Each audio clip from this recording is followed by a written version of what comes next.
উত্তর ২৪ পরগনা জেলার বনগাঁ মহকুমার বাগদা বিধানসভায় আগামী ১০ই জুলাই ২০২৪ উপনির্বাচনের দিন ঘোষণা করেছে জাতীয় নির্বাচন কমিশন।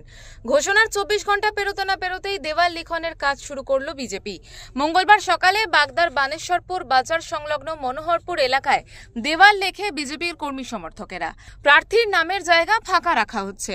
বিজেপি কর্মীদের বক্তব্য, যেই প্রার্থী হোক আমরা তাকে সমর্থন করব, আমরা জয়লাভ করব, তাই সময় নষ্ট না করে দেওয়াল লিখনের কাজ শুরু করলাম। উল্লেখ্য, এই কেন্দ্র থেকে বিজেপির হয়ে দাঁড়িয়ে ২০২১ সালের বিধানসভা নির্বাচনে বিশ্বজিৎ দাস জয়লাভ করেছিলেন। তারপর তিনি ২০২২ সালে তৃণমূল কংগ্রেসে চলে যান। বর্তমানে বনগাঁ লোকসভার তৃণমূল কংগ্রেসের প্রার্থী হয়ে লড়াই করে বিজেপি প্রার্থী শান্তনু ঠাকুরের কাছে পরাজিত হয়েছেন। আর লোকসভা ভোটে দাঁড়ানোর আগে তিনি বিজেপির বিধায়ক পদ থেকে পদত্যাগ করেন। এবার সেই কারণেই উপনির্বাচন ঘোষণা করেছে নির্বাচন কমিশন। বাগদা বিধানসভায় মোট ১২টি গ্রাম পঞ্চায়েত রয়েছে। মোট ভোটার ২,৭৭,৪৬৪। সদ্য সমাপ্ত বনগাঁ লোকসভা কেন্দ্রের ভোটে বিজেপি প্রার্থী শান্তনু ঠাকুর বাগদা বিধানসভা এলাকায় ৩,০০০ ভোটে এগিয়েছিলেন। সেদিক থেকে দেখতে গেলে বিজেপি ভোটের নিরিখে অনেকটাই এগিয়ে রয়েছে।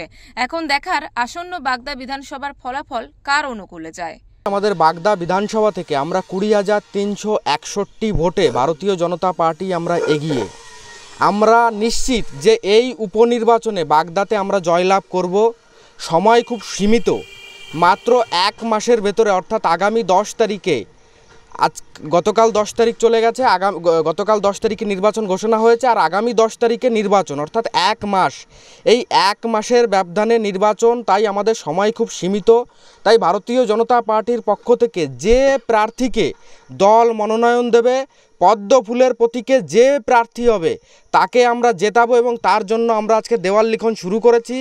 ২৪ ঘন্টা এখনও অতিক্রান্ত হয়নি, আমরা দেওয়াল লিখন শুরু করেছি। আশা করি আগামী ৭২ ঘন্টার ভেতরে আমরা বাগদার প্রত্যেকটা দেওয়ালে পৌঁছাবো এবং ভারতীয় জনতা পার্টির পক্ষ থেকে আমরা প্রচার অভিযান শুরু করব।